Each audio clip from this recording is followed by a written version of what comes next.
All right, greetings from the Dark Continent. Conscious Caracal here, or Adams van Zyl, here to shine a light on the goings on down south here at the southern tip of Africa. And tonight we're going to be shining a light on not South Africa as a whole, but a very important part of this region, a part of this part of Africa. And that part is called Orania, a town that I think many people in my audience already have known about for many years, have heard about maybe recently for the first time, or have had the privilege of visiting. I know I've visited so many times, I've lost count, and I encourage anyone to go visit if they have the time, whether they are South African or from abroad, Afrikaner or not. Go look what's happening there in Orania.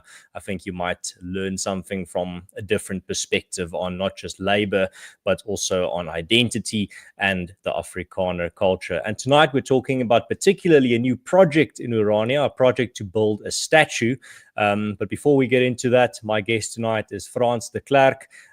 He's going to be talking to us from an Orania perspective on what statue they're planning to build and why they're building it. And Frans is the head communications officer there at Orania. Frans, welcome to the show. I'm looking forward to the conversation.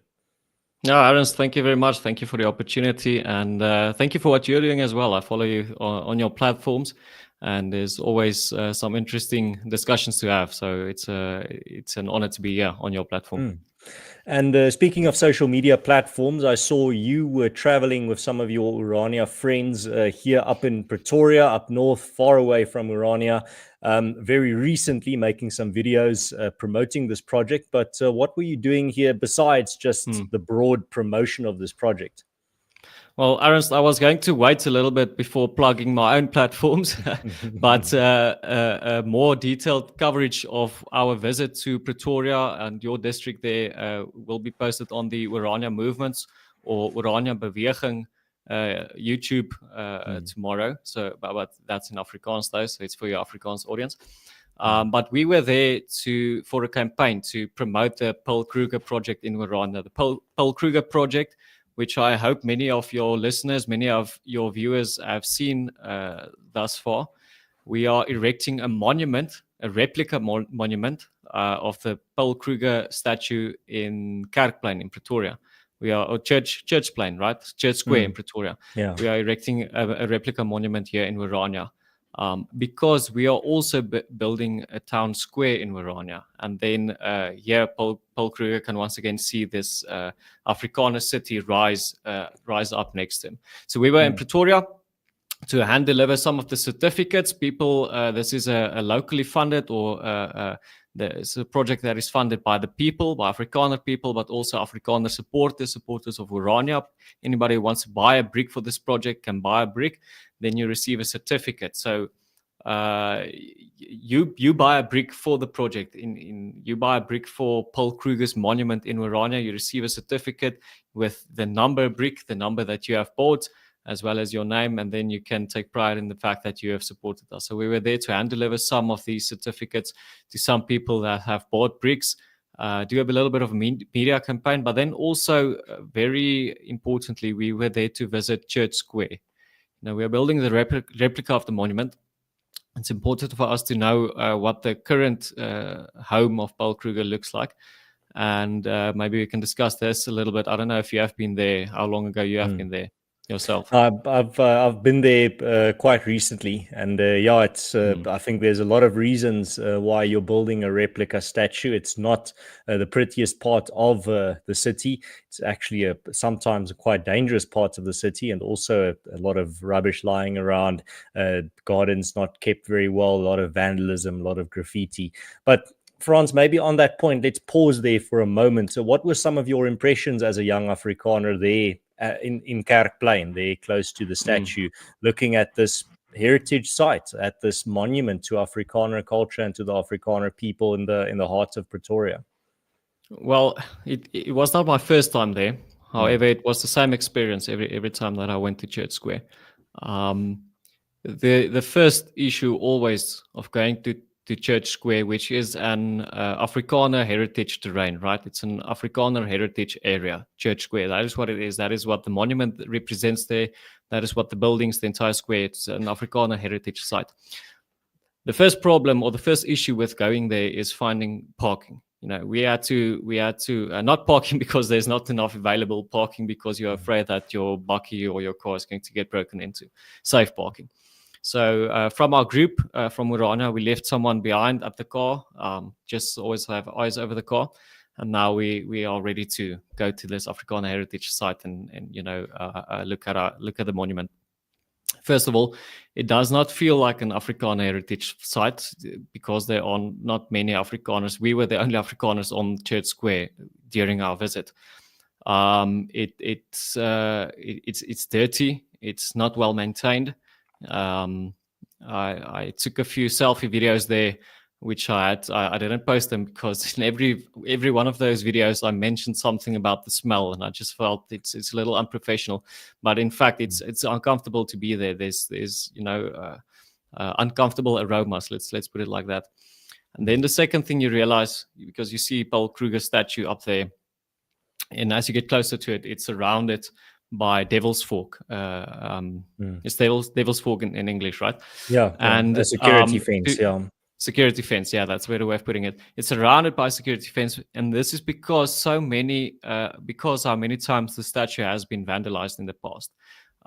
There has been parts of the statues, because it's Paul Kruger, and then there are 4 different statues of different what would you call them, citizens, South African citizens. I can't find the word right now, but there's Paul Kruger statue in the middle, and he's surrounded by 4 fighters with their guns, their Boer guns, they're Boer people. But these statues has been vandalized in the past, with the rifles being sawed off or broken off. There was a plaque, a bronze plate to the side of the monument explaining a little bit more context that was stolen off. So to protect the statue, it has been imprisoned, ironically, while the vandals walk free or the criminals walk free. What was also very ironic for me is, for me as an Afrikaner, to reach the destination of Paul Kruger's monument, I need to move through Slot and Grendel. I have to move into the security fence. Someone has to open the lock for me and open the place for me to be able to visit. Yeah, it's not just easy access. You have to go through all this security and all of this, basically through, as you said, these defense mechanisms to get there. Yeah. So now I'm allowed to visit this site, and I was standing there looking at Paul Kruger, with trash bags, even inside of the security fences, blowing around. And what struck me was that, well, first of all, it's a sad sight to see. Second of all, what struck me was that what is possible, right? I could in my mind, I could imagine what this terrain used to look like. I could imagine what the statue and the monuments looked like before they were vandalized. I could imagine a city square with Afrikaners, with kids playing on the grass, not with pop-up stalls, but with coffee shops and offices and business people and politicians going about, and an active city, healthy city square that's clean and safe. So there was also some sense of inspiration to doing that again. It's a strange idea, finding inspiration in the decay, finding inspiration in a sad situation. What you should remember, Aronston, you might be part of this generation, is that we never experienced Church Plain or Church Square in its full glory, right? So to explain something like Afrikaner freedom or Afrikaner city square, Afrikaner safety and security to someone who has never experienced it is almost impossible, right? I think I've spoken to you about this meme before, of the 2 fish that's in the water, and the one fish asks the other fish, what do you imagine it's like outside of the water? The other fish answers, well, what is water, right? That is the feeling that I get on Church Square. I've never seen a city square that's an Afrikaner city square where it's safe, where it's beautiful, where it's Afrikaner symbolism, and it's maintained, and it's a healthy Afrikaner city square to be. So that is the inspiration that I found there. I saw I imagined what it could be, and well, then it inspired me to roll up my sleeves and create it ourselves, and that's what we're trying to do here. And on that note of doing it ourselves and rebuilding such a square, there's a particular element here when if Orania is rebuilding such a square, there's an element here that was not present at the building of the original church square, and that is it will in Orania be built 100% using Afrikaner labor, locally in-sourced labor from the community that's going to enjoy it. Yeah. Someone made the interesting that interesting quote of Paul Kruger, who said, "Take from history that what is good, take the good ideals from history, and build the future on that." And there's some sort of symbolic irony in that there's one ideal that we differ from Paul Kruger, and that is using our own label, our own labor. So we stick true to that quote on taking the good ideals from the past, even though it's not something that they necessarily practiced during those times. But that is true. In Orania, we do all of our labor is done by our own Afrikaner people, by Oranians. And this will be an Afrikaner city square, possibly the first ever Afrikaner city square that was actively built only by Afrikaner hands. And there's a strong lesson in there. I don't want to get off topic too much, but I mean, there's a broader lesson for the wider West as well. I mean, we see so many Western countries and nations today completely addicted to using cheap foreign labor. I mean, America is a good example. Their whole immigration crisis that they're currently experiencing is not really an immigration crisis. It's a human trafficking of cheap labor crisis. And they are an empire that is completely addicted to cheap labor. Cheap foreign labor that they are willing to import at any cost, at the cost of Americans, of the people that have been living there for many generations. So they, even in a place as humble and as small as Orania, there's big philosophical ideas being explored that are relevant for the wider Western civilization. Yeah, exactly. The key word there is sustainability, right? Because theoretically, we can build much faster and much cheaper when we exploit or when we use cheap black labor or cheap foreign labor. The question is it sustainable over the long term? I don't think so. And there's the question in the chat: whose labor built the original Boer republics? Well, they were Afrikaner Boer republics, but they were not exclusively built by Afrikaners and Boers. There was still the dependence on cheap black labor in that time, even during the building of the Boer republics. And that's actually the point that Frans there underlines, is the fact that there are many things in the past. The past is not 100% just beautiful and praiseworthy. There are things that happened in the past that we need to reckon with that we need to grapple with as well. The fact that the Boer republics did rely on cheap black labor to build them is one of those things, the exploitation of that. I mean, that's something that we need to acknowledge in 2025 as Afrikaners. Exactly. You can ask yourself, what is the fastest way to become a minority in your own space, in your own area, right? So most of the work in any demographic or any community, most of the work will always be done by most of the people, right? It sounds quite simple, but think about it. Most of the work is mostly menial work, and if you do mainly construction or mainly maintenance or mainly municipal work, and you use foreign labor for that, it's a fast track to becoming a minority in your own area. Absolutely. And also, when you are addicted to using or exploiting cheap labor from another people, then when you have built something, no matter how beautiful or great that thing is, whether it's a monument or a country or whatever, that people can then also claim that you can't say, well, we built this. No, you and the labor that you exploited built that end product. You can't really then own that product 100%. Church Plain in Pretoria cannot be and is not owned 100% by Afrikaners, never has been, because it is in part also owned by the physical hands that built it. That is just a reality of, that's the reality. So to get kind of back on topic, right? What is the reason for Orania's existence? It's Afrikaner freedom. It's this republican vision of having a free Afrikaner homeland once again. Another word for freedom in a certain context can be independence. And independence stretches over all the different facets of life. You can take electricity independence, economic independence, water independence, governmental independence. That must also mean labor independence at the end of the day. As long as you are dependent on someone else for doing whatever type of labor, whatever type of work, That means as soon as you lose it, well, you actually said it very nicely. You get addicted, and there's reactions for when you're not supplemented or when you're not feeding that addiction anymore. Yeah. That's why I prefer the Afrikaans word for addiction, om verslaafd te wees, to be enslaved.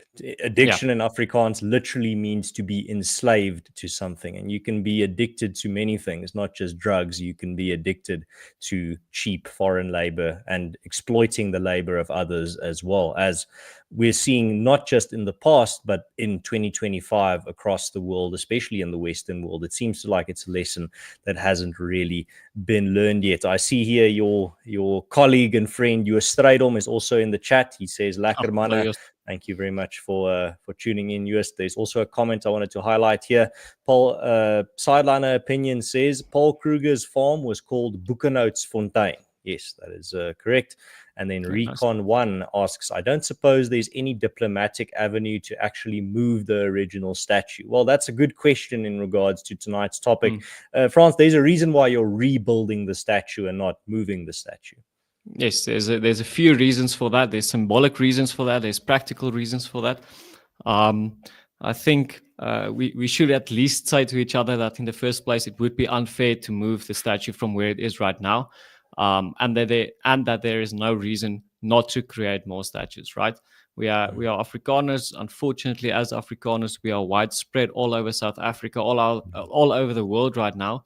Having Afrikaner communities where we can preserve our culture and our heritage is very important, but creating more heritage areas is just as important. We shouldn't stagnate, right? So we shouldn't stagnate in the space that we are right now. Furthermore, that statue that's on Church Plain right now, what's the best way to say this? It would almost crumble to dust if you try to move it right now. It's a very, very old statue.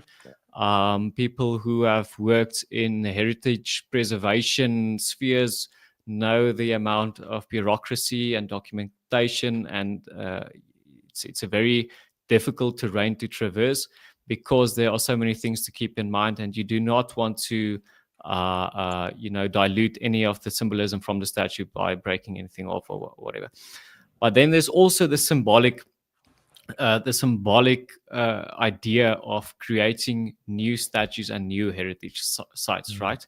We have to give our people hope once again, and we can do that by creating new symbols in new spaces. We don't want to be moving backwards all of the time. And in a certain sense, removing things from certain parts and isolating them in other places. What we can do is we are positive people. We create new things. We are an innovative, pioneering people, and we can create new things. And that, I think, there's a strong symbolism in creating a replica of Paul Kruger statue in Orania. And then why end there? As we can. As we get the capabilities, create more heritage sites. We really want to create a town, an Afrikaner town in Orania, where we are not surviving, where we are thriving. Right? I've said this many times. I don't want someone to visit Orania and say that this is a nice, neat, cultural little town and people speak Afrikaans and I really enjoy the safety and security. No, they should walk in and feel like this is the Afrikaner homeland. I can see it in their streets. I can see it in their symbols. I can hear it in their language. I can feel it in the atmosphere that is here. And that's what we need to create from the ground up. And that's why we should also think new. The same feeling you get if you were to walk around in the Ingonyama Trust in KwaZulu-Natal in Zululand. Yeah, you feel this is the place where the Zulus live. This is the place where this people are rooted. And Frans, I also wanted to mention there, just quickly, you were talking about the importance of building new statues. Part of being conservative means not to cling to the past. You take what is beautiful from the past and you build the future with it, but you are not trapped in sentimentality. I mean, if for example, a ship is sinking and you have a sentimental piece of furniture on the ship, if you cling to that piece of furniture, you're going to sink with the ship. Exactly. Moving into the future is all about knowing what to give up and when, and what to preserve. It is also we're not progressives in the sense that you want to just do away with everything from the past and just embrace the future in every aspect. You also take things from the past with you. Yes. But unfortunately, a statue as big as that is not something that you can take with you. Yeah. I've seen arguments arguing both sides of this question. Because we have a very symbolic way of marketing our project, which is Wimpole, as he was known, Paul Kruger, Wimpole, Uncle Paul, Wimpole is moving back to his people, and some people took that as the meaning that we are moving the literal statue to Orania. And then I've seen different sides of this argument.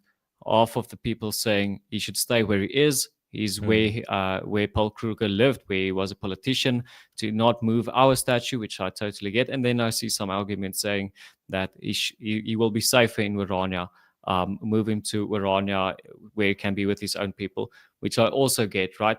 So you have to play both of those kinds. But what I've seen much more is a tremendous amount of support of people taking initiative to create new heritage sites, such as this one in Orania. We have sold more than 1,000 bricks already. That's almost 1,100. I think we are crossing. We should be crossing the 1,100 threshold during this week, maybe tomorrow even. And those are only the people that are able to or have already bought a brick, right? The amount of support that beside this is just tremendous. I've seen some new supporters even creating their own initiatives to inspire people to support this project. That's fantastic to hear. I mean, before we get into particularly maybe who Paul Kruger was, for those in the audience that want to learn a thing or two, maybe have no idea. I know some foreigners in my audience might not know. There's just one thought I wanted to bounce off you, Frans, and hear what you think about it. And that's the fact that I see a lot of conservatives in America and in Europe just complain about the ugly statues that the left constantly builds. They constantly post on social media about, look at this another ugly statue built in New York by the Democrats, or look at this ugly statue built here. And it's just statues that don't represent anything. It's just, it's meant to be a attack on your senses. And my response is always, well, the one side is building statues, no matter how ugly they are. The other side is the one side is filling the real world with statues, and the other side is filling the online world with blogs and social media posts about how ugly the statues are. Which side do you think is winning? No, the side building statues is winning, no matter how ugly they are. So when this topic comes up about building new statues, I think that's the right approach. If your opponents are filling the world with ugly statues, you don't respond by just talking and complaining about how ugly they are. You build beautiful statues and monuments that represent the things that are important to you. Yeah. You need to. Well, behind me is the flag of Orania, right? We have this little giant rolling up his sleeve. He's not opening his mouth. He's rolling up his sleeve. He's ready to get his hands dirty and do the work. You create the world that you want to live in. Yeah, I agree 100%. So, Frans, just I told my audience this was not going to be a history stream, but what do you know of Paul Kruger? Who was he, and why is he important? I mean, he was, of course, the president of the ZAR, the South Afrikaner Republic, the Boer Republic, and the Transvaal Republic, depending on who you ask. But what do you know about Paul Kruger? Who was he, and why is he important? Look, Paul Kruger was a iconic Republican Afrikaner freedom figure throughout our history, right?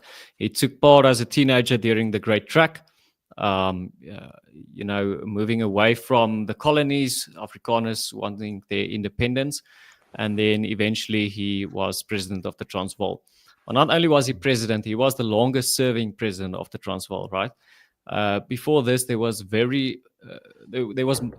much political unrest in the Transvaal. People, even admittedly our own people, seem to sometimes think of our history almost, as a linear story, right? We did this, and then we decided to do that, and then we decided to do that, and then we did that.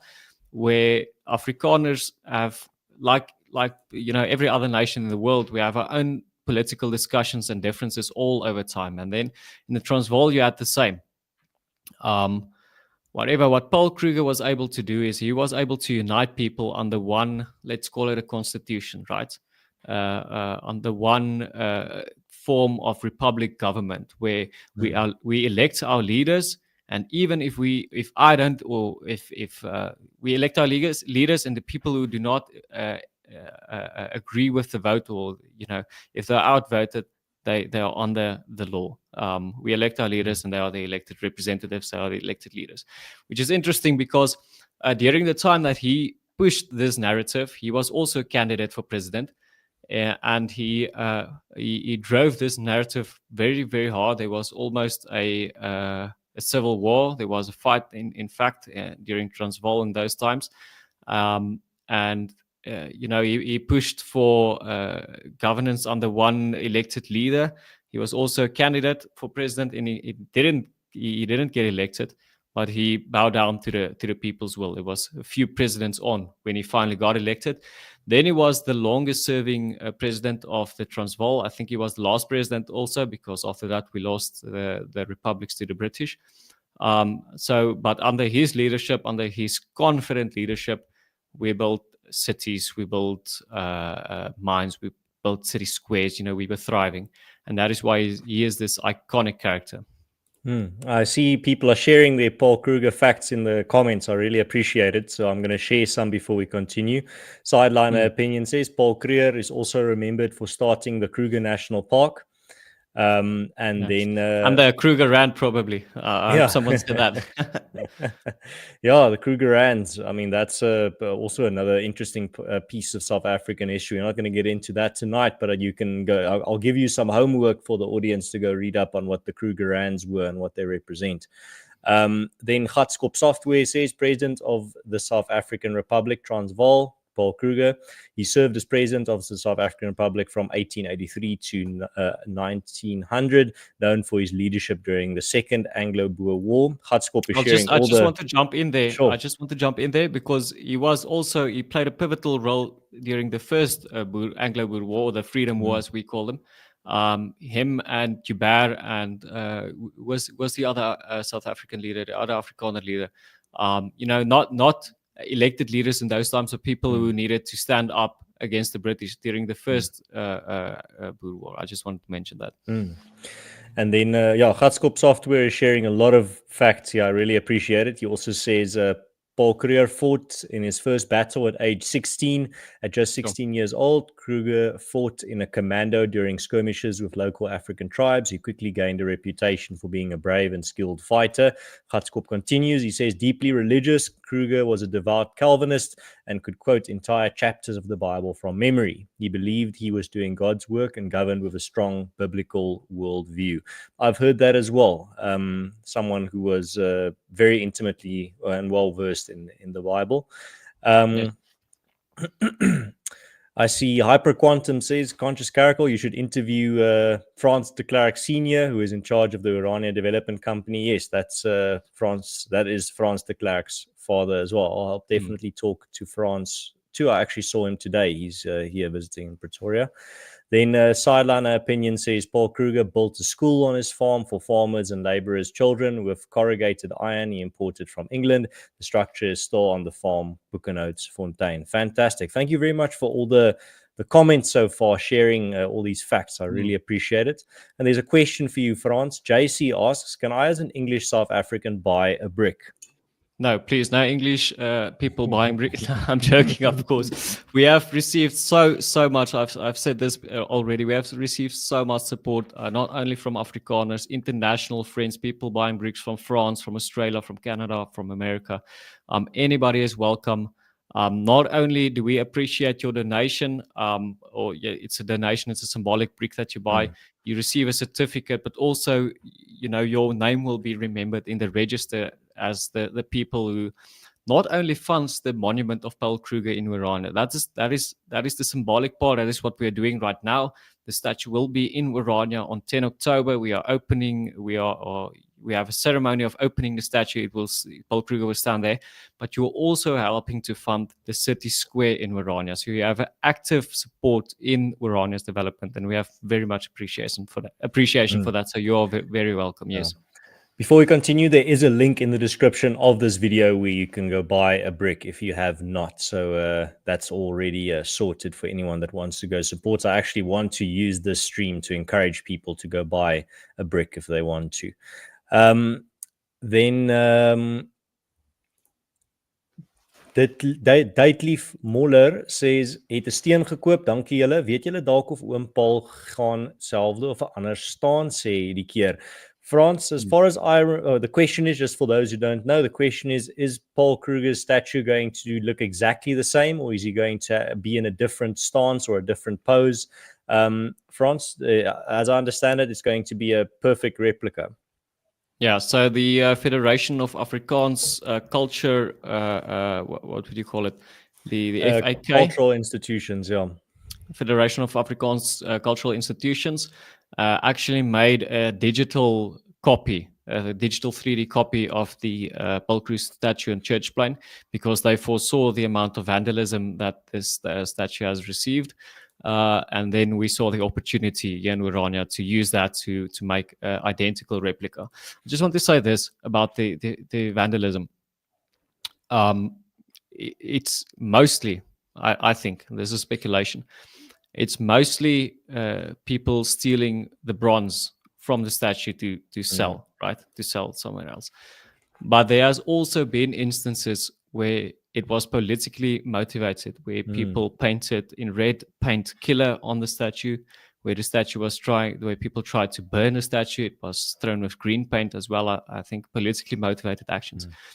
Paul Kruger, President Paul Kruger was regarded as Oom Paul, Uncle Paul. He was a people's person. And there where he stood on Church Square, he was surrounded by his people. This is a beautiful message that I heard during our campaign movement in Pretoria. He was surrounded, he was standing on the city square amongst his people. Now he has reached a time of, we have reached the time where the people do not want him there anymore. There's politically motivated vandalism even. There has been protest against the statue as well, right? So it's time for him to move back to his people, where he can be appreciated, where he can be amongst his people again. And yes, it would be a identical replica. And you're not, and I think there's a strong symbolism in the fact as well that you're not demanding the government to move it for you. You're not asking the city of Pretoria to donate the statue to you. You are using Afrikaner funds and Afrikaner hands to rebuild the statue in Orania. And I think that symbolism, really, you can't put a price on it. You can put a price on a statue, but you can't put a price on the symbolism of how that statue was built. Aris, you have made this point before. Sorry for interrupting. I just want to say this. You have made this point before, because what you can put a price on is the price of development and the cost of erecting statues like this.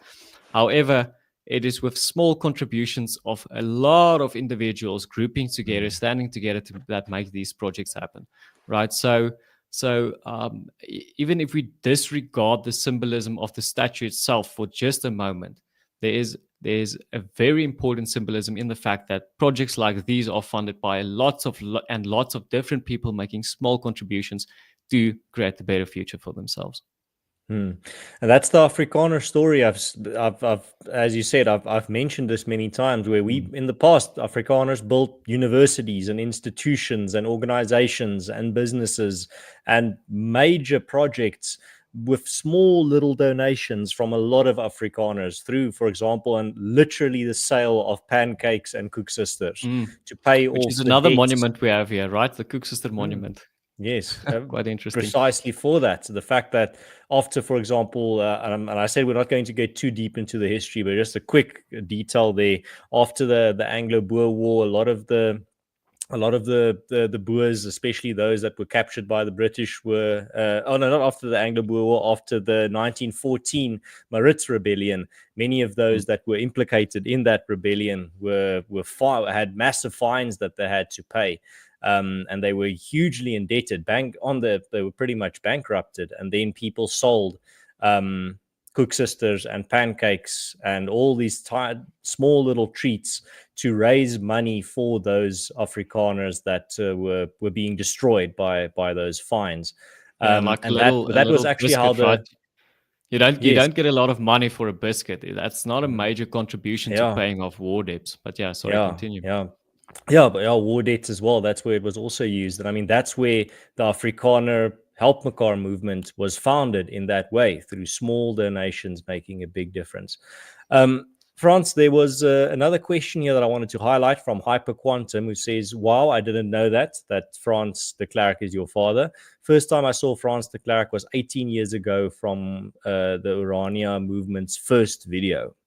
Well, That's that's interesting. a nice little piece of history there for your family. Then also there was another question that I wanted to highlight here. Let's see here. Gilgamesh asks, what is the reason why Boers Afrikaners call him Uncle or Paul? I think it's for the same reason that when Paul himself actually didn't want the statue made, and it's purely, it was a very, very humble guy. I would suppose that he disliked the the title of president, or being addressed with the title of president, because he was a people's people. He was a boer. He was a farmer from the farm. He was a boy during the Great Trek. He was one of the people he liked to be part of, not distancing himself with titles. So Adlana Opinions makes a fascinating point. He says crowdfunding started in South Africa when the Boers collected money to pay fines after the 1914 rebellion for people like Christian de Wet. I actually wrote a piece on particularly that, the Help mekaar movement. If you're interested in that chapter of history, you can just Google what was the Help mekaar movement, Frans van Zyl, and you'll find my piece where I go into that history and sum it up. It is an absolutely fantastic and inspiring piece of history. Then also, Frans, before we get a little bit more into Orania specifically, I wanted to know, just in your opinion, what are some of Paul Kruger's ideas? For example, is republicanism. How are some of those ideas being not preserved but lived out in Orania today, in ways that you think, maybe without being too speculative, that someone like Wim Paul would be approving of? I think one of the first things that's very iconic for me, and I've mentioned this just a moment before, but it was his ability to unite people under one form of governance, right? Our people disagreed to a level where they were willing to well, actually they killed each other, where they were willing to kill each other. He was a uniting factor, and he wasn't a uniting factor as a leader. He wasn't a uniting factor as president. He was a uniting factor as one of the community members, right? So that is one of the things that I would like to, or that we need to as a people, as a community, need to live out here in Orania. The other thing is republicanism. He strive for freedom. He strive for Afrikaner freedom. He strive for independence. He had the saying, or in one of his last letters he wrote to his people, he said, take from history, take from that's what is behind us, the nice and the good and the ideals, and build a future on that which is good, which means we should also look at history and see what is bad. And that is why we have this freedom strife in Orania that is based on three main principles, right? The first is you have to have your own land. To have a free, we need to concentrate, right? To be able to govern ourselves, we need to be a majority in our own space. We need that type of political power. So you need to have your own land. The second is you have to build your own institutions. Institutions can be quite vague, something like our own symbols, something like our own city square, something like our own flag, or our own currency or coupon system, all those type of things. But also creating your own institutions in terms of having your own bank, having your own internal economy, creating your own independent electricity supplier, all those types of things, And then the third one, which we already talked about a bit, is own labor. So that is the type of or that is some of the inspiration that I find in Paul Kruger, is disregarding the things that the mistakes that we made in the past, but using the ideals to create freedom even today. The Republican views that he had even today, even here in Orania. And that makes him a suitable candidate for a statue in Orania. But as I understand it, Frans, he will definitely not be the last statue. You will definitely be building more statues in Orania, from what I hear, in the future. Yes, yes, definitely. Right now, we are building we've spoken about the replica, so we are building the statue of Paul Kruger. However, we've mentioned the four different Boer fighters, Boer soldiers. Mm, It's not actually soldiers; they were more community members, as the Boer soldiers were always just normal farmers. mm, But they have their guns. They look ready.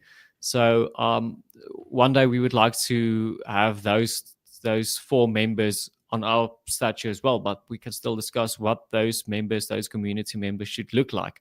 mm, But except for this statue, we need to create more heritage sites because they are not being preserved in South Africa as it is.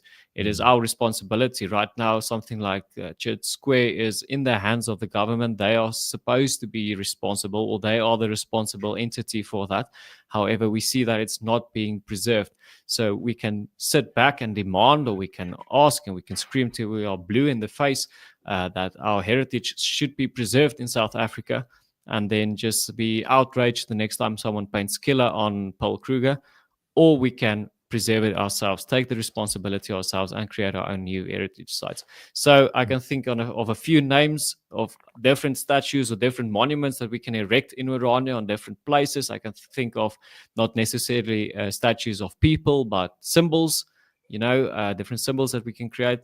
Maybe not even people from that far back, right? It doesn't have to be historical figures of 100 years past. It can be pioneers that have done things in times that we live in now.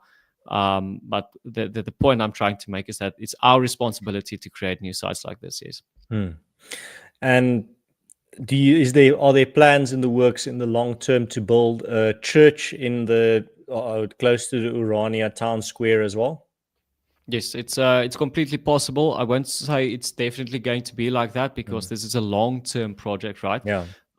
If I start making promises now, what coffee shops there will be, or what Right. student accommodation, or what church there will be, Mm. but it's what I can say is that it's traditional to have churches on Afrikaner city squares. There's certainly plans or space being provided for a church, and I think it would be traditional to have a church there as well. Mm.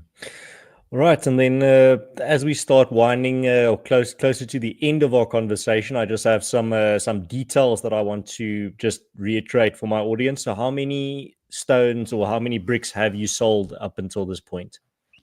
1,100. We have really kicked it into second gear the last couple of weeks. I can only say thank you to the people that have bought bricks. Thank you to the people on planning to buy bricks. I want to say this. I almost forgot. We actually have, and I have it with me here. It's just a symbolic certificate. I hope you can see it. Let me see if my Yes. camera focuses. This Yeah. is certificate 1000, right? So I've kept this one out specifically for someone that wants to be the 1000th, to buy the 1000 stone, right? It's a Mm. very symbolic, it's this nice round number. So this one is still available. You can't buy this one through the traditional method of going to the website. The only way to buy this one is by we are auctioning it off on a blind auction. So if you send an email to Paul Kruger at urania.co.za, so Paul Kruger, the name, at urania.co.za, then you can bid. You can make your bid for this special 1,000 stone. But we have already sold 1,100 to answer your I'll question. put that email in the in the chat as well. Paul Kruger at urania.co.za if you want to Yes. buy that, or even probably if you have any other questions as well regarding this project, you can send Anything, an yeah, email. yeah. But you can make a bet there. That's so you make the bet. The highest paying bet will win this 1,000 stone. Fantastic. And then, Frans, how many stones are left? Well, the target that we have set ourselves is 2,600 stones. However, what I can say is when you are planning on doing projects like this, you start off making sure that you can finish the project, right? So we are not solely dependent on selling everything. However, I want to say in that same sense that should we reach the maximum number of 2,600, we won't close it off. We will make more symbolic stones available. So this last couple of weeks with the stones being sold, I said it's really gaining momentum now. I'm thinking that we're going to hit our target, possibly even have to make more stones available. Fantastic. Yeah, you've gotten some very big endorsements as well along the way. Um, Frans, the website for people that want to go buy a stone is in the description, but for those who are listening who maybe for some reason can't click the link, where should they go? Should they go to the Urania website? Yeah, the Orania website, there's a button. The Orania website is an Afrikaans only, so people that don't. I think Google Translate has the option for you to translate any website. But if there's any questions, they're welcome to send an email as well. Yeah. But yeah, www.urania.co.za. Right. And I put that email again on the screen. If, for example, you have any questions, you can send it to that email address Perfect. over there on the screen. And Frans, any final thoughts on tonight's topic, on Paul Kruger, or on the town square that you are building in Urania? I want to end off with this, right? The symbolism of this statue coming to Orania. I've mentioned this as well, but I want to emphasize this. For me personally, there's a much bigger symbolism on the people supporting this project of creating a city square in Orania. This is more than, or this is not a project honoring a man for the perfect leader that he was, the perfect man, the perfect Afrikaner he was. This is not what this project is. This project is a project of ideals, the ideal of Afrikaner freedom. And seeing so many people support this project really warms my heart. And I want to thank everybody, but I want to give them the same hope. I want to give them the same message of hope that they are giving me, which is look what happens when we stand together. We create city squares. Thank you for that. I think that's a very good way to end it. Hendo, thank you very much for putting that website in the chat there. I'll just put it on the screen very quickly as we start wrapping up here.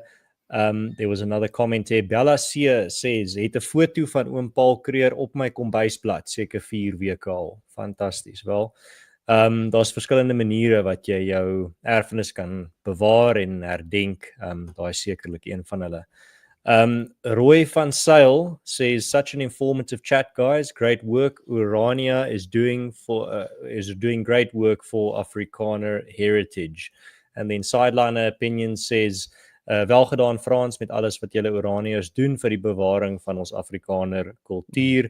En dan Stephanie say, dankie, thank you, voorwaarts. Well, thank you very much. There's also a link in the description for Frans de Klerk's X, if you want to go follow him there.